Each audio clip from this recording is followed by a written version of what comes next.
Bonjour tout le monde et bienvenue sur cette nouvelle vidéo qui lance une troisième émission sur la chaîne Cyberbreak dans laquelle je m'amuserai à vous parler de lieux étranges, d'histoires mystérieuses et de rumeurs hors du commun. Pour ce premier épisode, je vais tenter de vous raconter de la meilleure des façons l'histoire de cette fameuse maison prénommée depuis plusieurs années la maison hantée de M ou la maison hantée de Villeneuve-d'Ascq. Avant de réagir de façon négative ou non, sachez qu'avec cette vidéo je ne certifie absolument pas que cette maison fut hantée. Je me base simplement sur des rumeurs et des histoires accumulées la concernant depuis des décennies. Allez, éteignez la lumière, blottissez-vous confortablement dans votre lit et soyez attentifs. Notre histoire commence dans la petite commune française de M, située dans la région du Nord-Pas-de-Calais à Villeneuve-d'Ascq, non trop loin de la ville de Lille. C'est ici, au 294 rue de Lannoy, que sera construite, en 1939, une maison qui fera couler beaucoup d'encre. Effectivement, d'après les rumeurs, il semblerait que cette demeure soit hantée. On raconte qu'il y a quelques années, un couple et leur enfant y ont emménagé. L'enfant, alors âgé de 5 ans, serait mort à l'intérieur dans des conditions qui restent encore aujourd'hui mystérieuses. Une version de l'histoire voudrait même que les parents soient à l'origine de la mort de leur enfant. Par la suite, le couple aurait alors décidé de quitter les lieux et de mettre la maison en location. C'est à partir de là qu'un grand nombre de locataires défilèrent et tentèrent d'habiter la bâtisse. Et je dis bien tentèrent car bizarrement, aucun d'entre eux ne restera plus d'1 mois au cœur de cette maison. Certains partaient même au bout de 2 jours. Plusieurs occupants auraient été effrayés par des bruits de pas, des rires ou des pleurs d'enfants, des cadres qui bougeraient soudainement, ainsi que d'autres phénomènes paranormaux visant à faire fuir ceux qui décidaient d'y habiter. Selon plusieurs témoignages, il y aurait eu 3 ou 4 couples qui auraient vécu dans cette maison, et parmi ceux-là, les hommes de chaque couple finissaient par se pendre à l'étage et certains auraient été retrouvés dans l'ancienne chambre de l'enfant. On raconte aussi qu'il y aurait eu des crimes ou des meurtres horribles dans cette maison durant la guerre.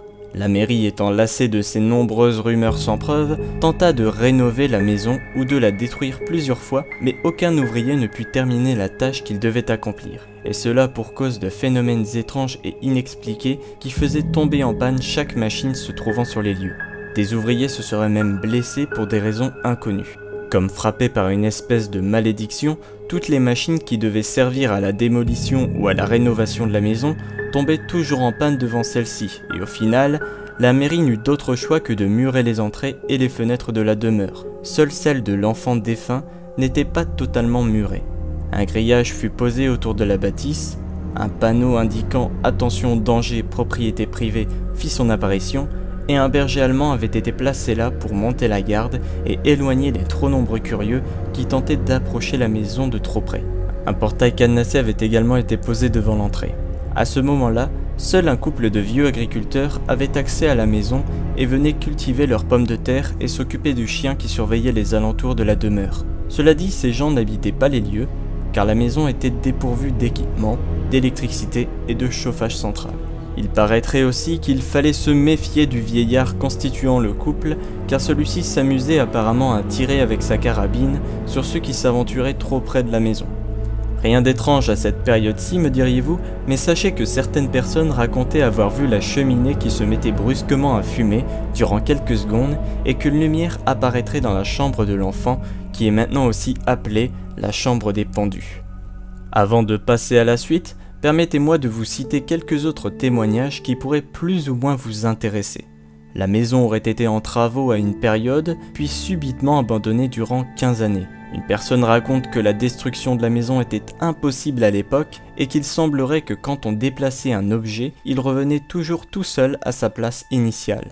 Une autre personne raconte qu'elle y était allée lors de l'éclipse solaire du 11 août 1999 et que quelqu'un lui avait tiré dessus avec une carabine. La carrosserie de sa voiture avait même été percée et son chien est mort le soir même. Par la suite, en 2006, cette fameuse maison, à la réputation tenace, fut rachetée par une église évangélique dirigée par le pasteur Emmanuel Kamanji, qui fit de ce lieu un centre culturel religieux. Il espère, en faisant acquisition de la maison, que le Saint-Esprit aura chassé les mauvais esprits. Malgré sa non-croyance au spectre, le pasteur dut tout de même convaincre ses 250 paroissiens pour acheter le lieu. Durant 1 an, il a organisé des rondes de chants et de prières autour de la demeure pour, je cite, « désenvoûter le quartier ». Il ajoutera qu'il n'aura jamais vu aucun fantôme. Et pour ceux qui aiment les chiffres, sachez que l'église évangélique de Monsieur Kamandji aura racheté la maison dite hantée de M pour la somme de 365 000 €, sans oublier les 200 000 € prévus pour les travaux. Le but du pasteur est clair, installer un temple et un centre pour les associations de catéchèse destinées à former religieusement des enfants, des jeunes et des adultes à la doctrine chrétienne. Il est aussi question avec cela de venir en aide aux alphabètes et aux SDF. Emmanuel Kamandji parle aussi des anciens propriétaires, le couple de personnes âgées qui s'occupaient de cultiver et vendre des pommes de terre, et décide de prier pour eux en déclarant que ces gens ont bien souffert de la rumeur et aussi et surtout à cause des vandales qui jetaient des cailloux ou des morceaux de verre à tout va ainsi que des canettes de bière sur la maison mais aussi sur eux. Il faut croire que quelques curieux manquaient terriblement de respect. S'ensuit des travaux qui dureront de 2006 à 2008 et 2008 est l'année durant laquelle l'église évangélique s'était installée. Plusieurs années passent et nous sommes le lundi 1er décembre 2014, vers 23 h, quand la rue de la Noix est privée de son silence nocturne quotidien. Des pompiers interviennent en catastrophe devant la maison de M, qui est désormais officiellement une église évangélique. Le bâtiment est en feu et un incendie semble s'être propagé à l'intérieur et s'est déplacé par les escaliers pour atteindre les combles. Les centres de secours de Villeneuve d'Ascq sont également là, et d'après les intervenants, la porte d'entrée avait été fracturée. Sur place, le pasteur Kamandji est effondré et certifie qu'il n'y avait plus de vandalisme ici, et qu'ils avaient tout rénové et aménagé. Résultat des dégâts, le premier et le deuxième étage sont totalement détruits. L'église évangélique a tout de même reçu le soutien de plusieurs pasteurs de la métropole lilloise, lui proposant alors des solutions de repli et un accueil possible. Une enquête démarre tout de suite et établit un incendie criminel. Rapidement, 2 jeunes frères majeurs sont arrêtés et seront jugés le 8 janvier 2015 par le tribunal correctionnel de Lille pour avoir incendié et volé la maison dans laquelle avait élu domicile une église évangélique. Oui, je parle également de vol, car les 2 jeunes hommes ont avoué avoir dérobé des biens et finalement mis le feu pour effacer leurs empreintes à l'aide de jerrycans de white spirit et de bidons d'essence du rez-de-chaussée jusqu'au 2e étage de la maison. Les 2 voleurs auraient aussi eu 2 complices, des mineurs cette fois-ci, dont un 3e frère et une jeune fille qui sont soupçonnés d'avoir participé à cette expédition et qui comparaîtront par la suite. Ils seront mis en examen par un juge des enfants. La mère des 3 vandales et un ami de la famille seront, eux, jugés le 20 mai 2015 pour des faits de recel des objets volés dans l'église, notamment des ordinateurs, des télévisions et des rétroprojecteurs. Selon l'avocat de l'Assemblée évangélique Nouvelle Alliance, les dégâts sont estimés à 100 000 €. Le pasteur Emmanuel Kamandji considère simplement ces agissements comme crapuleux et sans inspiration religieuse. Il ne croit pas non plus que cet acte ait été réalisé parce qu'il s'agissait de la soi-disant maison hantée de M. Il ajoute pour terminer que la maison a toujours été pour lui et les siens une maison bénite et qu'aucune Bible ni croix présente dans la maison n'avait brûlé. Ainsi vient la date du 15 juin 2015 qui signera la fin de la maison hantée de M. Après ce terrible incendie criminel, la maison se voit inutilisable et sa démolition est discrètement demandée et effectuée avec succès. Pas de machine en panne, pas d'ouvriers blessés, rien. Le directeur de l'agence de Moteur France qui procéda à la déconstruction annonça qu'après avoir grandi avec cette histoire de maison hantée faisant tomber en panne les machines prévues pour l'améliorer ou la détruire, cette mission était un véritable défi pour lui, en tant que fils de démolisseur. Emmanuel Kamandji, présent lors de la destruction de la bâtisse, déclare et espère qu'avec la fin de la maison, ce sera l'extinction de la rumeur. Si c'est le cas, il est quand même triste de savoir qu'il aura fallu détruire ce lieu pour mettre fin aux nombreuses spéculations le désignant comme étant maudit et hanté. En attendant, les fidèles de Monsieur Kamandji ont trouvé refuge dans la maison d'un particulier, toujours basé à M. Le pasteur ne sait pas encore s'il va rebâtir son église, mais il est toujours dans la réflexion, car l'indemnisation de l'assurance n'est pas à la hauteur pour le projet de reconstruction qu'il prévoit. Pour conclure, je pense que vous avez compris que les rumeurs faisaient l'histoire de cette maison qui était soi-disant hantée.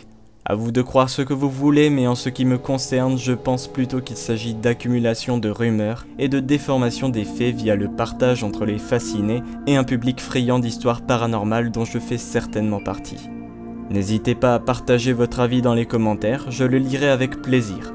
En tout cas, sachez que je ne fais pas cette vidéo pour surenchérir les rumeurs qui se sont déjà bien propagées dans le nord de la France et même dans d'autres régions à propos de cette maison qui est à mon avis l'une des plus célèbres maisons déclarées hantées en France.